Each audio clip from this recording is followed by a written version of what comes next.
Morning, everyone. Republicans continue to make the American people's priorities our priorities, and jobs and the economy clearly are the American people's highest priorities. This week, we're passing two more bills that would encourage businesses to invest and to create jobs here in America. Of note, we'll send a bipartisan job training bill to the President for his signature.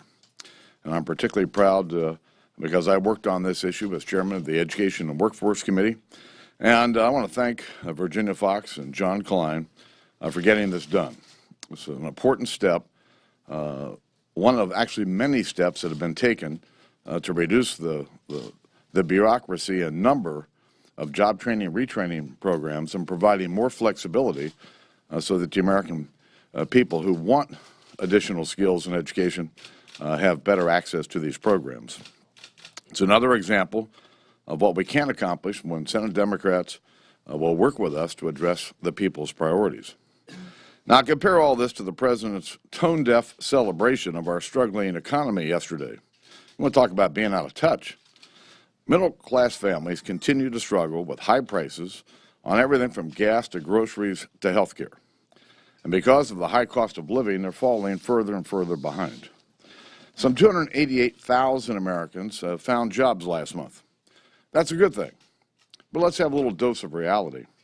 The same report showed that more Americans gave up on their job search than those who actually found the job. This has happened for 49 of the last 50 months. More people have given up looking for work than have actually found work.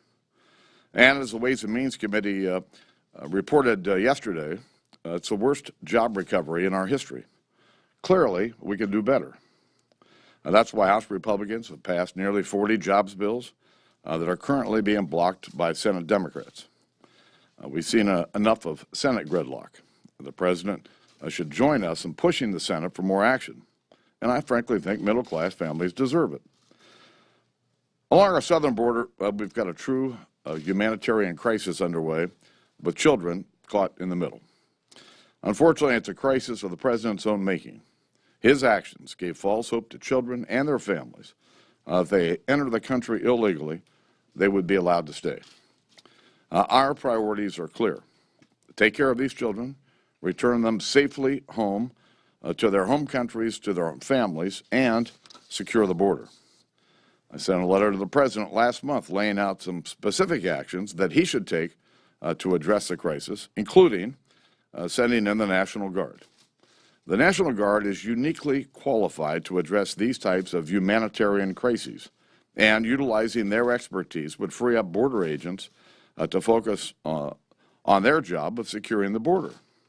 Now, the President said yesterday he'd consider doing that only if he gets more money with no strings attached. In other words, he won't do it for the kids. It's all about politics. The President assured the American people the border was secure, but clearly it is not. Chairman Rogers and the members of our working group, led by Kay Granger, are reviewing the administration's request. I can tell you this, though. We're not giving the President a blank check. Beyond that, we'll wait further discussions with our members before we make any final decisions. There's been calls from the hard-right party to impeach.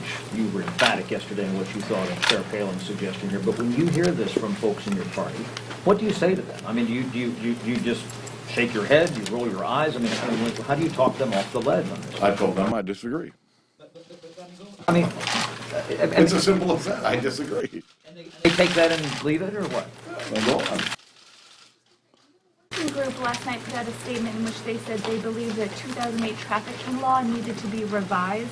Do you agree with that? I do, and I think the President agrees with it as well. Mr. Speaker, you said you don't want to give the President a blank check, but do you expect that House Republicans will pass some sort of legislation to deal with this crisis, even if it's something the President says he would veto? I do believe that the House should act this month. What that action would be, I think, is yet to be determined. We've got the chairman of the Appropriations Committee doing his due diligence, and the members of the working group looking at options, and those discussions are going to continue. Changing the trafficking law, which the White House has also said it favors, not in the proposal that they sent you, however. How far does the... Well, that convenient. Well, we're talking about it now, though, so it's okay. How far does that have to go? Do you want to see the non-contiguous countries the same as Mexico, or doesn't have to go that far? We'll let the working group work out the details, but I think we all agree that the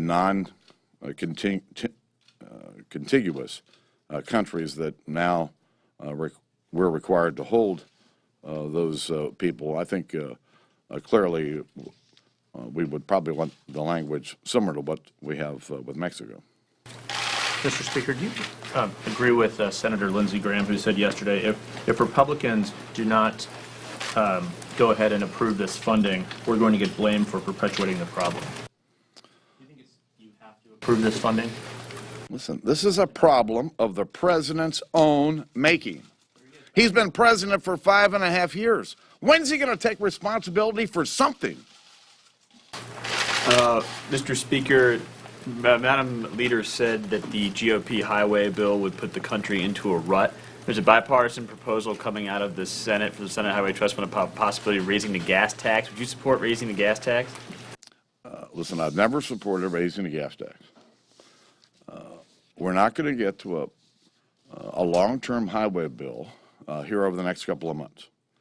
That's why the Ways and Means Committee in the House, Senate Finance Committee in the Senate are working on a proposal to extend the current highway program for another 6 to 12 months.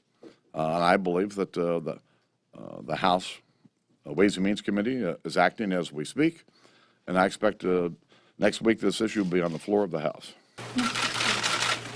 You said before the July 4th break that you wanted to hear from the committee on the Financial Services Committee on what they're going to do on the Export-Import Bank.